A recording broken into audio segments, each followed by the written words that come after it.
Prosseguiremos com a segunda parte do capítulo 7 do livro Tronos sobre Tronos, de Davi Rebolo. Engenharia. A mitologia antiga profetizava que Metis, mãe de Atena, que é ela mesma, daria à luz a filhos mais poderosos que Zeus. Hefesto, deus grego da forja e do fogo, abriu a cabeça de Zeus com seu machado minóico de 2 folhas e tirou a Atena, que saiu de lá já adulta. Em outra história, Prometeu, Hermes e o Polemão ajudaram a Zeus em seu nascimento junto ao rio Tritão. A tríade está completa outra vez. Prometeu foi o inventor dos sacrifícios, quem foi condenado por tomar o fogo dos deuses e entregar aos homens. Ficou conhecido como o protetor da civilização dos sacrifícios, da magia e da civilização desenvolvida. Hermes é o deus dos portos, do atletismo, dos oradores e viajantes, e espião dos sonhos. Enquanto que Polemão é o deus marinho, dos esportes de confronto corporal e dos pugilistas, artes marciais. Atena é a mãe do pensamento intelectual grego, a mente dos pensadores e a padroeira dos Jogos Olímpicos. Os 5 anéis da Olimpíadas representam os 5 tronos de maldade que governam sobre os outros 7.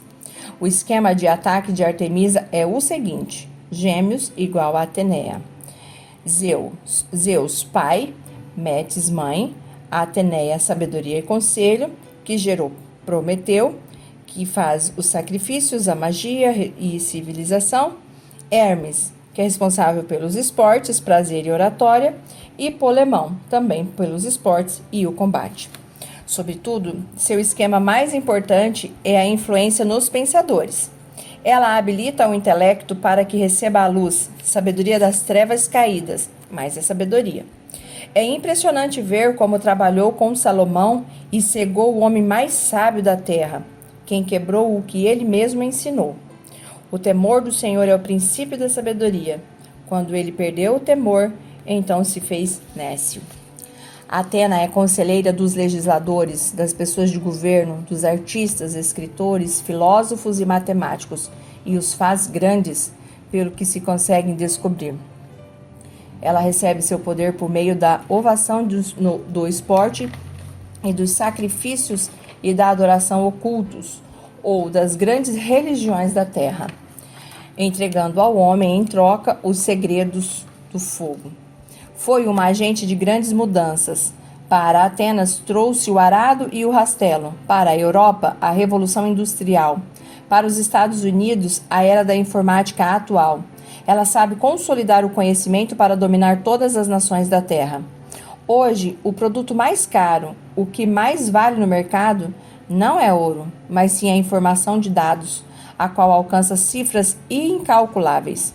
O Artemísio caiu, mas o trono de Diana segue atuando nas nações, e ela possui os segredos de como dominar os cosmos pelo conhecimento. Ela se introduziu na igreja através de Próclo, um de seus filhos filósofos. Consolidou todas as ideias do humanismo e o conhecimento com a religião e fundou a teologia.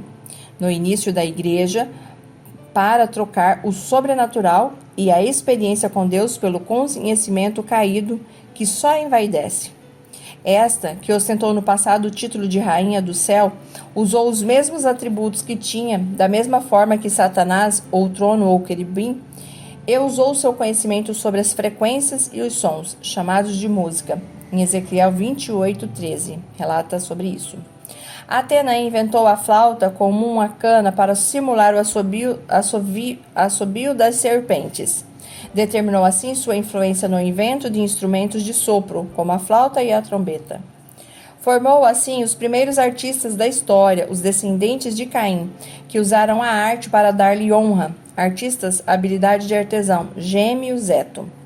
Esse é um claro exemplo da arte através de Prometeu, deus dos inventos, que, assim como Hefesto, usa as habilidades para industrializar a adoração que hoje seduz multidões no mundo inteiro. Gênesis 4, 21 e 22 nos diz que este foi pai de todos os que tocam harpa e flauta. E Zila também teve Tubal-Caim, mestre de toda a obra de cobre e de ferro, e a irmã de Tubal-Caim foi Naamá. A influência dos Jogos Olímpicos no mundo é tão grande que, em certas ocasiões, paralisavam-se as guerras para que participasse das Olimpíadas, e depois a continuavam. Não havia acordo para fazer a paz, mas sim para competir nos torneios de Atenas. Confronto. Jeremias, como outros profetas, confrontaram o poder da rainha do céu, Atena ou Artemisa. Esta recebe poder e é entronizada pela mesma nação de Israel, que lhe aumenta o domínio por suas declarações. A Emelequete dos céus recebia tortas de oferenda e também incenso, atributo exclusivo aos deuses. Isso se traduz por Malcate, rainha. Este era o título de Astarte. A adoração a ela envolvia todas as idades e era tanto para mulheres como para homens. Relacionava-se bem com Nimrod, descendente de Cão, e o primeiro rei pós-diluviano, quem edificou muitas cidades, entre elas a Babilônia, Nínive e Uruque. A tradição e os escritos judaicos contam que Nimrod foi assassinado e em seu corpo separado em pedaços. Sua mulher, Semiramis, juntou suas partes e proclamou que ele havia voltado à vida, agora como Deus. Ela se autonomeou então Rainha do Céu e deusa juntamente com ele. Além disso, teve um filho ilegítimo e o chamou de Tamuz. Segundo ela, era a reencarnação de seu marido. O culto a Semiramis e a seu filho Tamuz se difundiu rapidamente pela Babilônia e alcançou a Israel. Nimrod então foi o deus solar, Tamuz, o filho do sol, e Semiramis, a rainha, mãe dos deuses. A história dos filhos de Israel chega até os dias de Jeremias. Jeremias 7:18 diz: Os filhos apanham a lenha e os pais acendam o fogo, e as mulheres amassam a farinha para fazerem os bolos às rainhas dos céus e oferecer libações aos outros deuses, para me provocar a ira. Ezequiel, Daniel e Jeremias confrontaram a idolatria e o paganismo de Astarte. A nação estava tão comprometida e satisfeita com seu paganismo que respondeu a Jeremias: Estávamos melhor com a rainha do céu do que com Ial. Em Jeremias 44, 17 e 19 diz: Mas certamente cumpriremos toda a palavra que saiu da nossa boca, que queimarmos incenso à rainha do céu e lhe oferecermos libação, como nós e nossos pais, nossos reis e nossos príncipes. Mas, desde que cessamos de queimar incenso à rainha do céu e lhe oferecer libações, temos tido falta de tudo. E nós, as mulheres, quando queimávamos incenso à rainha do céu e lhe oferecíamos libações, acaso lhe fizemos bolo para adorar e lhe oferecemos libações sem nossos maridos? A cidade de Éfeso, por tradição, atribuía sua função à rainha amazona Hipólita. A cidade havia se transformado no principal centro de adoração a Diana, Artemisa. Sua imagem era a de uma mulher com muitos peitos nus.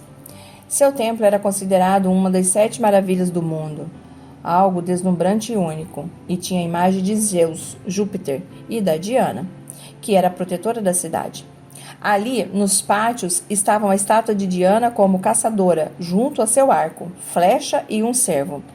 Vinham adorá-la de todas as partes da terra. Ao seu redor se havia instalado um sistema comercial que proporcionava ganhos à cidade. Quando o apóstolo Paulo chega, manifesta sinais e expõe a palavra, ele confronta diretamente os costumes deles. Previamente, Apolo havia pregado e dirigido sua palavra para demonstrar aos judeus que Jesus era o Cristo, mas Paulo traz a demonstração de quem era o Cristo, e isso confronta o sistema religioso da cidade, que agora tinha um rival à altura. Os sacerdotes pagãos tentaram usar o poder de Paulo para sua ganância, mas os demônios não se sujeitaram a eles. Atos 19:14. Assim é que, se não poderia usar esse poder, era melhor lançá-los fora da cidade. As pessoas de Éfeso sabiam que Paulo havia se instalado anteriormente nas cidades e que havia conseguido estabelecer igrejas e separar as pessoas da idolatria, e usaram isso para planificar sua perseguição. Atos 19:27 diz: E não somente é perigo de que esta vossa profissão caia em descrédito, mas também que o templo da grande deusa Diana seja estimado em nada, vindo mesmo a ser destituído de sua majestade, aquela a quem toda a Ásia e o mundo adoram. O ensinamento sobre o reino de Deus, o poder do Espírito Santo e o ministério da libertação levaria as pessoas a se distanciar da idolatria e a negar Diana e seus templos, pois, de acordo com esse ensino, as estátuas não valiam nada. Encontramos nas mesmas palavras dos artífices da cidade o que aconteceria. O templo, que representa o sistema religioso, seria desprezado. Eles perderiam sua riqueza e a majestade da deusa Diana seria destruída. Foram ao teatro, que na época reunia 24.000 pessoas, e detiveram os companheiros de Paulo, levando-o a juízo. O principal opositor era Demétrio. Deméter mais Ósseos, consagrados a Deméter, igual a consagrado a Deméter. A história conta que depois disso, no ano 62, o apóstolo Paulo se trasladou com Maria para essa cidade e, uma vez livre das prisões, vendo a idolatria, se ajoelhou em frente ao templo e orou. O resultado disso foi que o Artemison, templo de Artemisa e Diana, caiu e nunca mais foi reedificado, provocando o temor e a conversão de multidões na cidade. Decreto. Gênesis 3:6 diz: Então, vendo a mulher que aquela árvore era boa para se comer e agradável aos olhos, e árvore desejável para dar sabedoria, tomou do seu fruto, comeu e deu a seu marido, e ele também comeu. Desde o início, Atena tem sido desejada por sua sabedoria e deve ser diferenciada entre a sabedoria caída e a sabedoria que vem de Deus. Jesus cresceu na sabedoria divina, Lucas 2:5-2. Paulo teve mais inteligência que os filósofos de sua época, mas não se reteve ao conhecimento adquirido pela mente, mas sim ao do espírito. Uma delas traz morte e a outra vida. Essa é a diferença. Paulo declarou que a sabedoria dos filósofos e pensadores seria destruída pelo conhecimento de Deus. Falou isso ao povo de Corinto e lhes recordou o que Isaías havia falado antes. O profeta e o apóstolo tiveram 750 anos de diferença. Um viu como se originou tudo e como os ensinamentos de Pitágoras e outros filósofos começaram a envenenar o mundo. O apóstolo viu o auge dessa cultura e combateu contra ela. A nós nos corresponde recuperar as chaves da ciência profética e instruir a igreja. Devemos eliminar a simplicidade de nossas filas e produzir soldados adestrados, que tenham uma espada em uma mão e um rolo na outra. 1 Coríntios 1,19 diz: Pois está escrito, destruirei a sabedoria dos sábios e descartarei o entendimento dos entendidos. Isaías 44:25 diz: Que desfaço os sinais dos adivinhos e enlouqueço aos agoreiros, que faço voltar atrás os sábios e desavenço sua sabedoria. Isaías 29:14 diz: Porque perecerá a sabedoria de seus sábios e se desvanecerá a inteligência de seus entendidos. Jesus venceu todas as determinações de Atena e de destino e nos tirou de seu poder para assentarmos na sua glória. Isaías 65:11-12. Os que preparam uma mesa para a fortuna e que misturais vinho para o destino, também vos destinarei a espada. 1 Coríntios 2:7 diz: Mas falamos sabedoria de Deus em mistério, sabedoria oculta, a qual Deus predestinou antes dos séculos para a nossa glória. O segredo é ministrar seu poder para quebrar os paradigmas e remover o véu do racionalismo social. 1 Coríntios 2, de 2-5 diz: Porque nada me propus saber entre vós, senão a Jesus Cristo, e este crucificado. E eu estive convosco em fraqueza e em temor e em grande tremor. A minha linguagem e a minha pregação não consistiram em palavras persuasivas de sabedoria, mas em demonstração do Espírito do poder, para que a vossa fé não se apoiasse nas sabedorias dos homens, mas no poder de Deus. Paulo, inspirado por Deus, ensina aos Efésios que eles tinham o templo de Artemisa ou Diana entre eles, e lhes dá o decreto. Jesus estava sobre todo o trono e todo o poder.